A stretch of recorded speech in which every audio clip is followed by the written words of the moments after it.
Hey everyone, welcome back to Dad's Bedtime Stories for Kids. Tonight I was going to do a story, to be honest with you, about the cheese moon and the hot dogs and chicken fingers or whatever it was, because my son thought that was the one I should do next.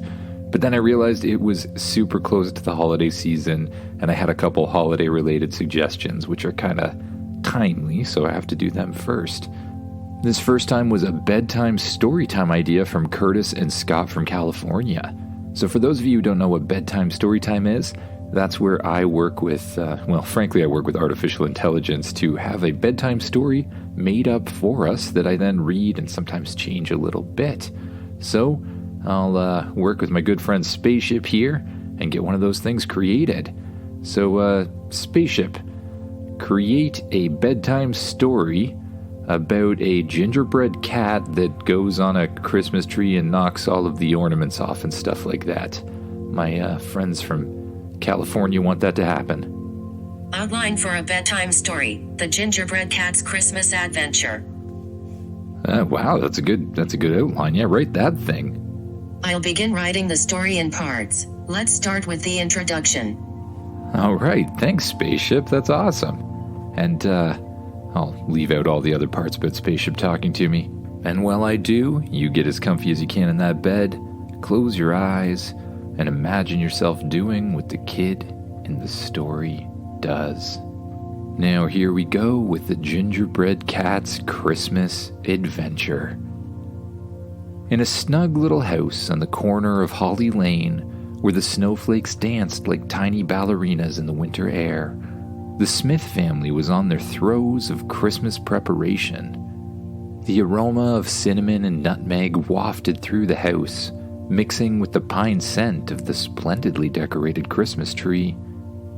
In the heart of this festive chaos, the kitchen was the most magical place of all, with Mrs. Smith and her two children, Ellie and Jack, busy baking an army of gingerbread men. But this year, Ellie, who had a penchant for the whimsical, decided to create something very unique. Instead of a gingerbread man, she'd create a gingerbread cat. She carefully rolled the dough, cut out the shape of the cat, and decorated with silver balls for eyes and licorice for whiskers.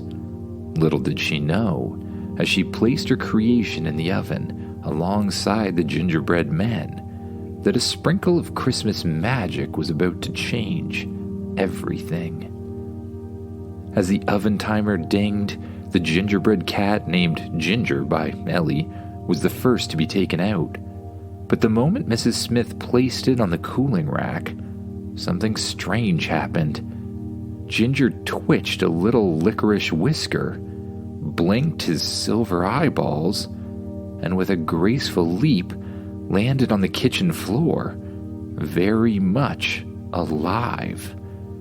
The family stood amazed, their mouths as wide as the stockings hanging from the fireplace. Ginger, however, was blissfully unaware of the astonishment he'd caused. He pranced around the kitchen, his gingerbread paws patting softly on the tiled floor, his cinnamon-scented tail swishing in the air. Did that just happen? Jack finally stammered, breaking the silence.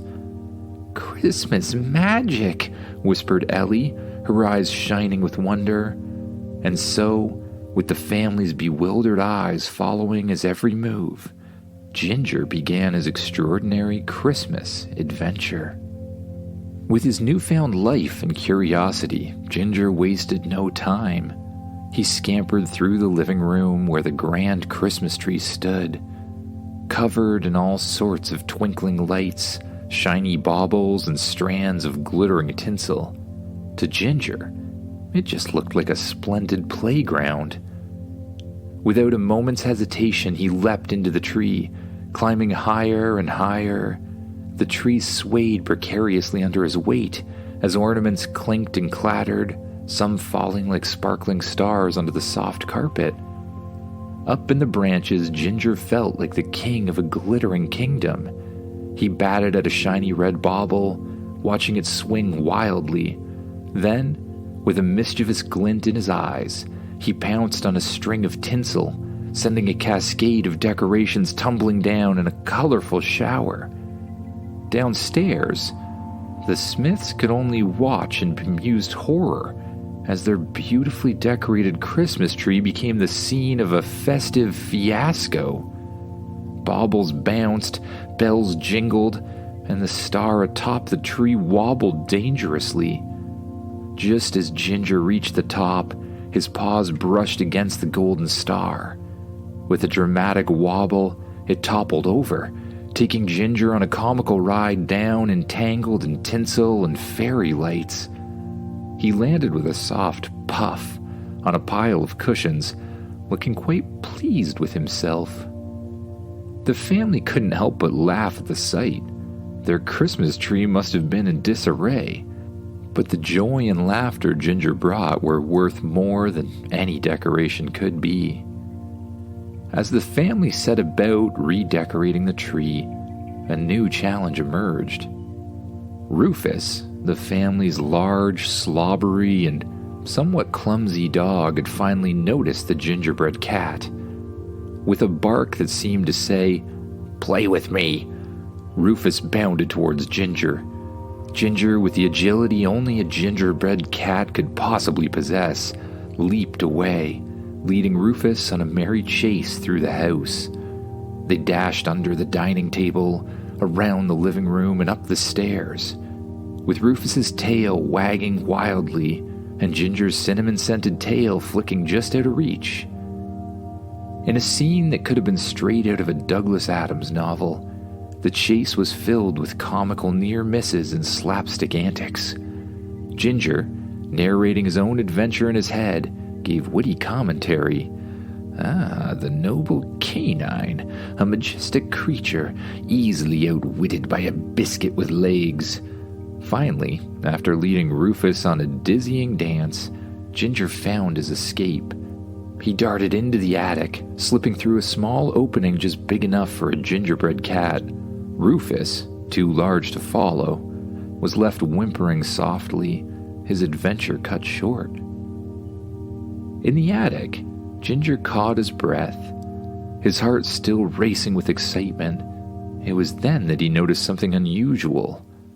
A scent that was different from the usual mustiness of old books and forgotten toys. With curiosity, Ginger followed the scent to a small hidden window that overlooked the backyard. What he saw there would lead him to the most extraordinary discovery of his entire life, which had only been a day so far. Peering out of the small attic window, Ginger's eyes widened in amazement. There, nestled in a secluded corner of the backyard, was a tiny village made entirely out of gingerbread. Houses with icing-covered roofs, candy cane lampposts, and even a gumdrop garden. It was like something out of a fairy tale.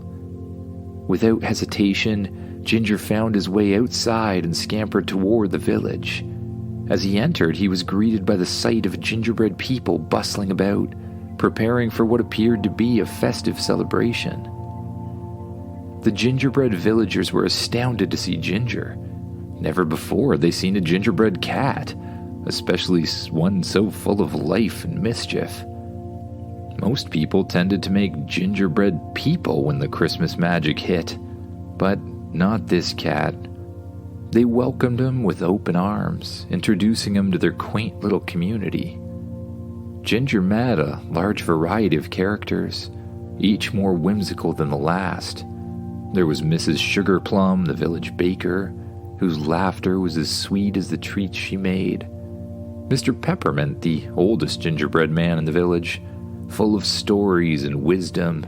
And then there was Little Cinnamon, a gingerbread child with a sense of adventure that rivaled Ginger's own. As Ginger continued to talk with them, he thought to himself, I suppose it's not every day you see a cat made of dough, but then again, I never expected to be part of a confectionery community myself. The villagers invited Ginger to join their Christmas celebration. There were games, dances, and of course an array of delicious gingerbread treats. Ginger felt a sense of belonging he hadn't known he was missing, a warm feeling that wasn't just from the oven he was baked in. As the celebration went on, Ginger realized something very important about Christmas. It wasn't just about the decorations or the gifts, or even the delicious food, or even the Christmas magic that seems to make an inordinate number of gingerbread things come to life. It was about community, friendship, and the joys of being together. He shared the realization with his new friends who nodded in agreement. "That's the true Christmas spirit," Mrs. Sugarplum said. "It's about bringing joy to others, and you, Ginger, have brought us so much joy tonight." The night grew late, and the stars twinkled brightly in the sky. Ginger knew it was time to return to the Smith's house. He bid farewell to his new friends, promising to visit again. Before he left, the gingerbread villagers presented him with a small gift, a tiny gingerbread star to hang on the Smith's Christmas tree, a symbol of the friendship and joy he'd brought to the village. Ginger returned to the house, sneaking back in through the same window he'd left. The Smiths were sound asleep, unaware of the incredible adventure the gingerbread cat had been on. With careful paws, Ginger placed the tiny gingerbread star on the Christmas tree, right where the fallen star had been. It was his way of sharing the magic and joy he'd experienced. As dawn broke and the first rays of sunlight filtered through the windows, Ginger took one last look at the cozy home and the sleeping inhabitants. With a contented purr, he made his way back to the gingerbread village, his heart full of Christmas cheer. The Smiths woke up with a surprising sight. Their Christmas tree, once in disarray, now looked more beautiful than ever, with the tiny gingerbread star twinkling at the top. They marveled at how it got there, with Ellie and Jack insisting it must have been Ginger's doing. "Maybe it was Christmas magic," Mrs. Smith mused, a smile on her face. As they gathered around the tree, opening presents and sharing laughter, they felt a warmth that went beyond the crackling fire at the fireplace. It was the warmth of a Christmas filled with magic, mystery, and for some reason a little gingerbread cat who'd come to life and brought joy not just to one, but to two very special communities. Outside, hidden from view, Ginger watched with a happy heart. He'd found his place in the world, a place where magic was real and adventures were aplenty.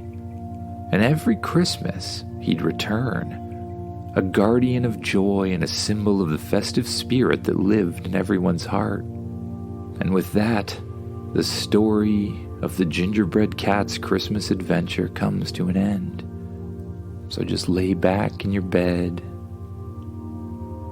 close your eyes, and begin to focus on your breath.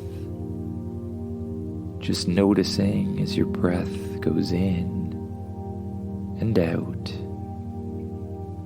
And with each out-breath, letting go of any tension in your body and allowing yourself to sink down deeper and deeper into the mattress. And allowing your mind to dream of new things and new adventures to come. Good night, everyone.